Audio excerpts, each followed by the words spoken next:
নারীদের জীবনে তিনটা বোকামি হচ্ছে সবচেয়ে বড় বোকামি। কয়টা বলো, কয়টা? এক, নারীদের জীবনে সবচাইতে বড় বোকামি হচ্ছে এরা পুরুষকে বাহ্যিক দেখে জাস্টিফাই করে, ভেতরটা দেখতে চায় না। তুমি খেয়াল করবা, একজন পুরুষ দেখতে গাঁজাখোর, কিন্তু বাবার টাকা পয়সা আছে, শান শৌকত আছে, বড় একটা বাসা আছে, গাড়ি আছে, আইফোন আছে, দেখবা মেয়েরা তার পেছনে সিরিয়াল ধরে দাঁড়িয়ে যায়। আর একজন পুরুষ, যে পুরুষের টাকা পয়সা কম, বাড়ি গাড়ি কম, কিন্তু আল্লাহর ভয় আছে, পছন্দ করতে চায় না। ম্যাক্সিমাম পিপল পছন্দ করতে চায় না, কারণ নারীরা বাহ্যিকের পাগল হয় বেশি। এর কারণ কি জানেন? নারীদের এই হৃদয়টা আবেগ মায়া দ্বারা ভরা, এবং নারীদের যে ক্যারেক্টার, এটা হচ্ছে সহজ সরল ক্যারেক্টার। বেশিরভাগ নারী দেখবেন একটু সহজ সরল হয়, এই জন্য ছ্যাক খায় বেশি, ঠ্যাক খায় বেশি, ঠিক কিনা বলো? একটু ধোয়া খায় বেশি, খায় না। তো আমার বন্ধুকে বলবো, পৃথিবীর সব জায়গায় আবেগ চলে। যদি আপনি সব জায়গায় আবেগ দেখান, একদিন না একদিন পুষিয়ে যাবে।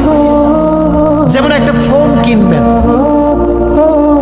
একটা কিনতে চাচ্ছেন, আর একটা কিনে ফেলেছেন ভুল করে, ঠিক আছে, আর একটা ফোন আগামীতে কেনা যাবে। কিন্তু মনে রাখবেন বোনেরা আমার, পৃথিবীর সব জায়গায় আবেগ চললেও এক জায়গায় আবেগ চলবে। আবেগটার নাম হচ্ছে, যখন লাইফ পার্টনার চুজ করবেন, তখন আবেগ দিয়ে নয়, বিবেক দিয়ে কাজ করতে হবে। বিবেক দিয়ে কাজ করতে হবে। একজন পুরুষ দেখতে স্মার্ট, দেখতে সুন্দর, ঠাস করে বিয়ে করে ফেলবেন, ঠিক না। কারণ অনেক পুরুষের উপরে ফিটফাট, ভেতরে সদরঘাট, ঠিক না বলো? এই আবেগে পা দিবেন না। এই জন্য বোনদেরকে বলছে, আমার বোনেরা, স্বামীকে বাছাই করার ক্ষেত্রে খুবই সাবধান। মনে রাখবেন, একজন নারীর জীবন নষ্ট করবার জন্য একজন খারাপ স্বামী যথেষ্ট, ঠিক কিনা বলো? একজন খারাপ স্বামী, সে তার স্ত্রীর জীবনকে শেষ করে দেয়, সন্তানের জীবনকে শেষ করে দেয়, পুরো পরিবারকে মাটির নিচে মিশিয়ে ধূলিসাৎ করে দেয়, ঠিক কিনা বলো যুবকেরা? খুবই সাবধান। এজন্য বাহ্যিক দেখে ভেতরকে জাস্টিফাই করা যায় না। এখন বলবেন, হুজুর ভেতরে তো দেখা যায়, কেমনে বুঝবো?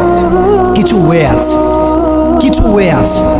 দেখবেন আজকাল বাবারা যখন মেয়েকে বিয়ে দেয়, প্রশ্ন হওয়া উচিত ছিল এইরকম যে, তোমার নামাজ কালামের খবর কি? তোমার দাড়ি কোথায়? তোমার তাহাজ্জুদ আছে কিনা? তোমার কোরআন তেলাওয়াত জানা আছে কিনা? না, এইটা প্রশ্ন করে না। বলে, বাবা কিতনা পয়সা হয় তোমারে, কয় টাকা কামাও, আগে সেটা বল। এটা ঠিক না। জাস্টিফাই করতে হবে কেমন করে? নামাজ দিয়ে, ইমান দিয়ে, তার আখলাক দিয়ে, তার দাড়ি দিয়ে, তার ক্যারেক্টার দিয়ে, ঠিক কিনা বল? আল্লাহ মাদেরকে বোঝার তৌফিক দান করুন, পড়া আমিন। আল্লাহ বোনদেরকে সঠিক বুঝ দান করুন, সকলে পড়া আমিন। এক নাম্বার বোকামি, নারীরা উপর দেখে ভেতরকে জাস্টিফাই করে, ঠ্যাক খায় বেশি, ঠ্যাক খায় বেশি, এক নাম্বার।